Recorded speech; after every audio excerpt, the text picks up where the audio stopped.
This episode is proudly supported by the new Capital Food Market Canberra, where you can explore the very best producers, artisans, fresh food providores and hospitality venues of the region.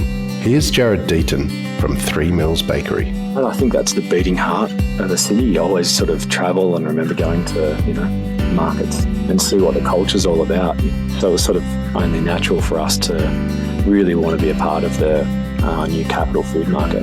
Yeah, we're really looking forward to it. I think it's an amazing market. For more information, go to capitalfoodmarket.com.au or visit the markets and feed your curiosity.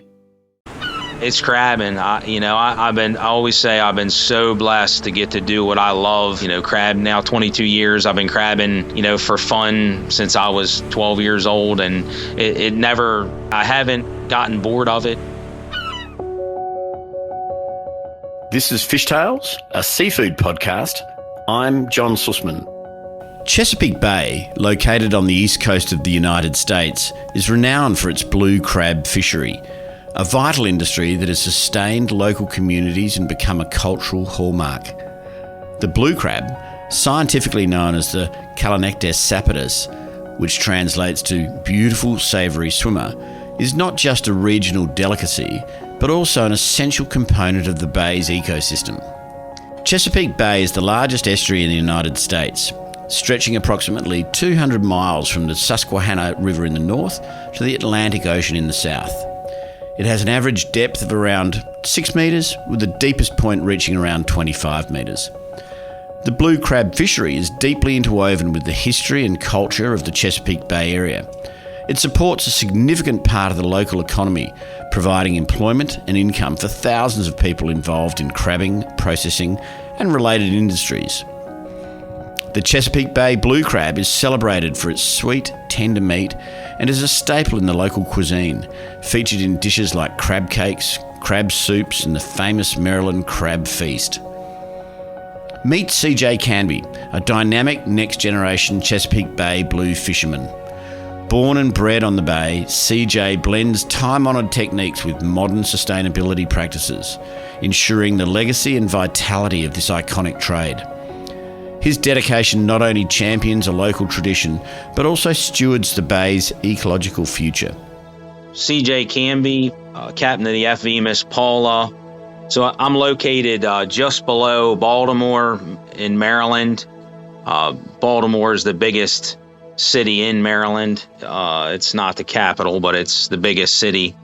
And we're really probably the biggest market for blue crabs, which is what we catch from Chesapeake Bay.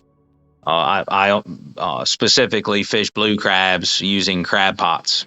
So I grew up on the bay. My house is located right on the water, on a creek just below Baltimore.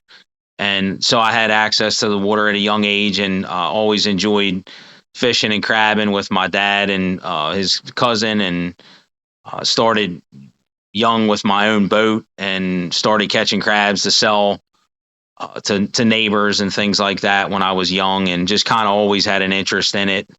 I didn't get started commercially fishing until I was in high school. You had to be 18 in Maryland to hold a commercial license. So when I turned 18, I leased a license from someone while I was in late in high school and early college. And after college, I got a degree. I got a degree in biology, and then went and worked as a scientist for a few years, and gave that up to then pursue commercial fishing full time. Our fishery is I don't know exactly when it started. I know, I guess late 1900s, somewhere in there. The crab pot was invented, I think, in the 40s or so, something like that. So that allowed people to catch crabs much easier. And then some of the spice blends were also invented in the late 30s. JO seasoning, which is what is predominantly used on crabs today that are steamed. So we have a long history of people eating crabs in Maryland, and Maryland is absolutely the crab eating capital of the world. So fortunately, I'm right there to reach that market. For CJ Canby, commercial crabbing was a natural progression, deeply rooted in his upbringing on the Chesapeake Bay. Surrounded by its waters, CJ's childhood was steeped in a love for the bay's rhythm and beauty. This affinity for the water seamlessly evolved into a passionate career in crabbing, honouring his heritage. For me, it was modeling kind of what I had done, earlier on. But then also I had a mentor, a guy that was a buddy of mine. We crabbed around each other when we started out using trout lines, which is a little different to catch crabs than a fishing trout line, but similar. Long line, baited, has an anchor on each end, and you actually drive down the line and net the crabs. So I started doing that. Had a friend who was doing that, and then he bought crab pots. So he started that, and I went and worked with him for a year to kind of understand how crab pots worked, where to put them, all that kind of stuff. And after that year working with him on and off, I bought my own pots and had a boat already, and then I started with 300 crab pots and a 32-foot glass on plywood boat. Rising before dawn, a Chesapeake Bay crabber embarks on a day of relentless toil. The routine begins with setting out to the bay's calm waters, hauling in heavy pots brimming with crabs. Cleaning and resetting these pots is a continuous cycle. Meticulously grading the catch for quality, the crabber ensures only the best crabs make it to the market. Amidst this, they adeptly manage the nuances of a demanding fishing business, balancing sustainability with livelihood. For us, in the scheme of commercial fishing, we don't start too early. We meet typically around 5:30 most of the summer. Our fishery is highly regulated, so we can only start a half hour before sunrise, and then we have 8 hours after that. So it's basically 7.5 hours after sunrise we have to quit. So we typically meet around 5:30, head out to where the crab pots are. Crab pots have to be in Chesapeake Bay. They can't be in any of the tributaries, rivers, smaller bodies of water. So our typical ride to get to the pots is anywhere from 10 minutes to about 40 minutes. We fish 500 pots per day. The pots are all on lines, similar to a trout line where they have a buoy on each end, and then there's 25 pots spaced 70 feet apart.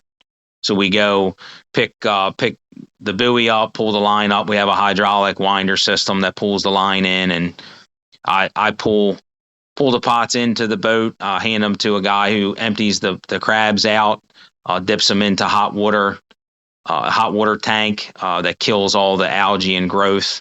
We have a lot of both, we call it hair, fuzz, slime. There's many different types of macroalgae that grow here. The brown algae is just, and very, very quickly. So we have to keep, we clean every pot every day that we check. And so then the guy takes it out of the hot water tank. He baits the pot and stacks it on the boat. While they're doing that, there's a third guy who sorts the crabs, and we grade crabs, male, female, size, what's considered a number one crab, which would be 5.5 inches, and the shells are really hard. Anything that has a kind of squeezy shell would be a lesser quality crab, and then anything from 5 to 5.5 inches males would be a number two. And then the females go into a separate basket. So while we're pulling pots in, that process is going on, and then we get to the end, we turn around typically and set back, usually on an edge that we in shallower water. Most of the summer months we fish anywhere from 5 to 8 feet, typically something like that. So we do 20 lines a day and then head in. We're typically done around 1 o'clock or so. Head in. Unload the crabs to either the buyer, the guy that I sell to, or to my truck, and then I take them home, and then he comes and picks them up later in the day. A Chesapeake Bay crabber requires a unique skill set, expertise in navigating the bay's varied waters, adeptness in managing and repairing crabbing gear, a keen eye for grading and crab quality, and a deep understanding of the bay's ecology for sustainable harvesting. Resilience, patience, and physical strength are also essential to endure long, demanding days. The main skill is how to deal with monotony. I don't know what type of skill that is, but I guess it's a little bit of hard-headed and a little bit of just stick-to-itiveness, I guess. It's definitely a monotonous job. It can be very rewarding, when you're catching a lot of crabs. It is actually fun. When you're not, it's a very boring, monotonous. You're up early, and it's definitely very physical work. So you're typically tired. We fish 5 days a week, and even on the off days where I'm getting bait, I'm doing something, and it never truly ends. So a lot of it's just really sticking to it, fishing pots every day that you're able to work, and just making sure you're putting bait in them, and not being content with the good days, because the more than likely you're going to have some bad days. So Chesapeake Bay crabbers face multifaceted challenges, adapting to ever-changing regulations, grappling with rising costs of fuel, equipment and labour, and navigating fluctuating water conditions. These environmental and economic pressures, coupled with the bay's shifting ecological dynamics, demand constant vigilance and adaptability, making crabbing both a challenging and demanding profession. Our biggest number one challenge is water quality. The Chesapeake Bay is very shallow. The average depth is only 20 feet. It's very urbanized, especially in the northern part of Chesapeake Bay. We also have the Susquehanna River that contributes like 70% of the water to 70% of the fresh water to Chesapeake Bay, and that area, it's like 64,000 square miles of drainage flowing in. So anytime it rains anywhere from New York to Virginia to West Virginia, that rain is eventually going to make it to Chesapeake Bay. And certain areas, Pennsylvania's gotten better, but a lot of runoff, a lot of farm runoff from there, and some urban runoff. And then Baltimore City is also contributing a lot of wastewater, as they politically correctly call it. Mostly it's well filtered of solids, and then it's chlorinated, but it's not all. The nitrogen, phosphorus is not always completely removed like it should be. So we do get large algae blooms, and those algae blooms cause dead zones, and the dead zones have a lot of effect on not only crabs but fish, everything. And because it's such a shallow estuary, there's only so many places that fish and crabs can go. So that's our main issue. Second would probably be regulations. We're highly regulated. For me, this was my 22nd season, so the mostly expenses have gone probably 4 or 5 fold since I started. Bait, fuel, the cost of help. But then also, the motors in the boats themselves, any type of maintenance on the boats, the crab pots. Just the frame of the pot, the outer wire of the pot. The first pots I bought were $12. Now they're, I think, $36 or $38, and then fully rigged, they're over $50 a piece. So we've increased the sizes of our rigs, how many pots we have, how many pots we fish, or how many pots we have in the water. That's increased because that's kind of how we've been able to work through the regulations, and to be able to catch enough crabs to be able to cover expenses plus to make money. So the crabs themselves haven't changed a whole lot. Consumers changed. They want a bigger crab. Most consumers want extra large jumbo crabs. The small, medium, female, lighter crabs are typically harder to sell and less valuable. So we're always, a lot of times, trying to chase a better crab, bigger crab, heavier crab. In Maryland, with the prices going up, Maryland consumers gotten a lot more picky with how the grade of crab that they're getting. The Chesapeake Bay's soft-shell crab, a culinary delicacy, is a blue crab caught during its molting phase. This unique state renders the crab's shell temporarily soft, offering a tender, rich flavour. Harvested with precise timing, these crabs are a sought-after speciality, showcasing the bay's rich seafood tradition. Yeah, soft crabs are arthropods, so they have to shed their shell to grow, just like any other. I call them underwater spiders. They're basically what they are. But so when they go through that molting process, there's one large shed at the very beginning when the crabs come out of the mud, typically 3 weeks to a month after that, which is usually late May, early June. There's a shed, all the crabs really, except for the very largest, and then the mature females don't shed, but the vast majority of crabs all shed within a week to 2 week period. So there's a large run of soft shells in the beginning of the season. There's a female run usually in August into September for us, and then there's also a male run towards the end, and those are typically the biggest. Those are the anywhere from 6 to 8 inch soft crabs, and really the most valuable and sought after. Those big giant soft crabs are, a lot of people really like those, and they're definitely a valuable crab.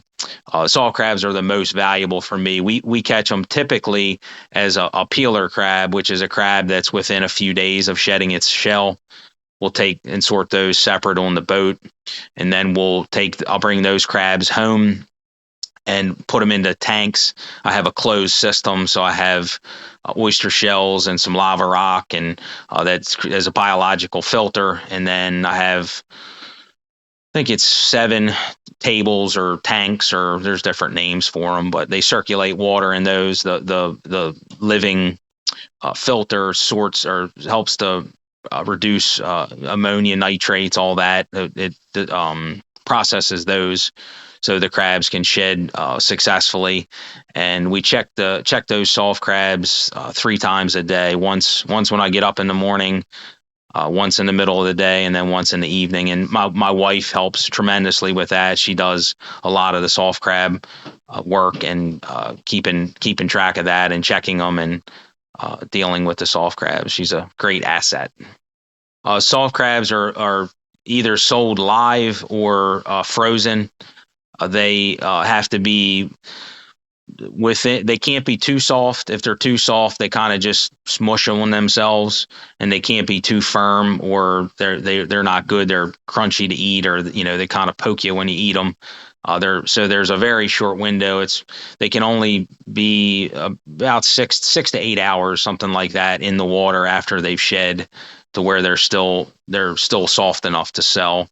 And then I typically sell those a couple days a week. I have a restaurant that I sell to that buys the vast majority of my soft crabs, so they're getting fresh local soft crabs at the restaurant, and just an absolute superior product for them. And I definitely get a lot of happy smiles when people try to soft crabs, eat soft crabs. They're with anything, fresh seafood is always going to be the best. I haven't eaten one, to be honest with you. Soft crabs are not my favorite. My wife did enjoy the spoils of her hard labor, so she did get a soft crab from the restaurant and really enjoyed it. So I don't often eat them. And I'm getting $5-6 a piece for them. So I look at that soft crab and my 3 kids and wife, and if I may, I could take them out to a nice dinner by the time it's the trade off of selling them for money or eating them and losing the money. So. But it's kind of neat, and certainly branding. With getting into social media, as fishermen, I think moving forward, we're really going to have to brand our products. We're going to have to really put a face to our products. With so much imported seafood flooding into our markets unfairly and just being dumped on our markets, you really have to educate. We're really trying to educate the consumer here to what they're eating and where it's coming from. Soft crabs are one of the few things that really come. You might get a few from Florida or further south, North Carolina, Virginia, but I don't know of really any that come from overseas or anything. It's more the crab meat that we have to deal with, the competition for that. In Maryland and the broader Chesapeake Bay, blue crabs are liberally seasoned with a unique blend of spices and steamed to perfection. This method infuses the meat with a distinctive, zesty flavour, creating a gastronomic experience synonymous with the region. The ritual of cracking open these steamed crabs is a cherished social and culinary tradition, embodying the essence of local culture. Yeah, so Chesapeake Bay, we really only steam our crabs. We don't boil them. We don't clean them first. We don't cook them in sauce. The vast majority of hard shell crabs in Maryland are steamed.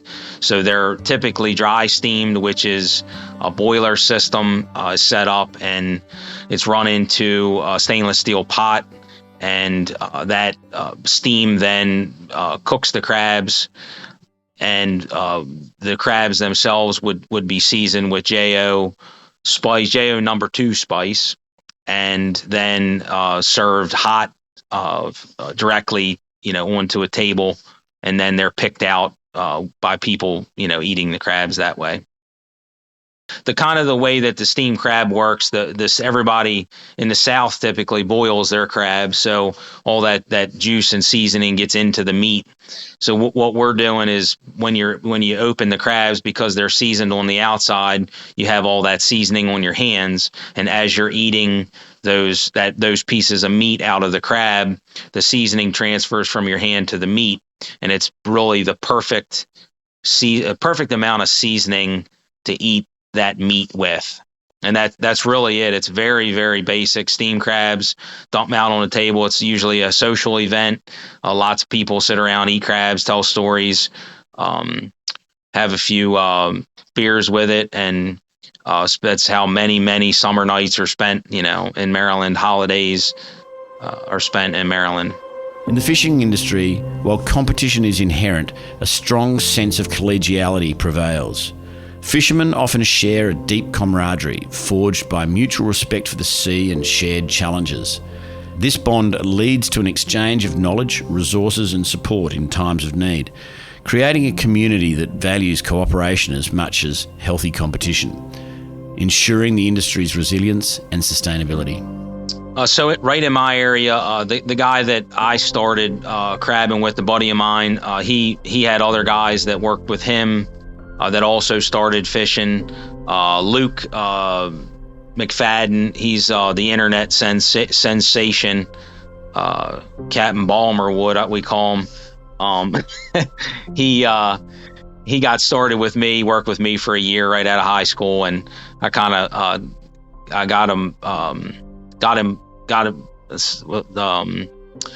showed him the ropes, and then I tossed him overboard to figure the rest out himself. So he's done real well, and him and I get along. We crab the same areas, but he just gets out of my way when I want to crab. So I push him a little bit. So the rest of the guys, most of us all get along pretty well. There's obviously, it's all competition. We're competing against each other, the crabs, but we all know that we're all want the same thing. Everybody needs to catch crabs and survive. And most people are fairly respectful and typically stay to a certain area, certain depth, things like that. So everybody kind of has their areas, and we have a few guys that travel. They're only in the area for certain times, and they move north or south or different places. So when I get further south, then there are areas where I don't go because there's, the camaraderie is not healthy, we'll call it. There is some territorialness, yeah. Places like Georgia, they have their own areas where no one else can crab. Only, you have your pots there, no one else can crab there. But it's not like that in Maryland. If you can crab anywhere you want, as long as you're in Chesapeake Bay, there are no set areas for a license. You can crab anywhere from the headwaters of Maryland all the way to the Maryland-Virginia line with a Maryland license. So. The advent of social media and the ability of fishermen to document their experiences through smartphone videos have been transformational in demystifying commercial fishing.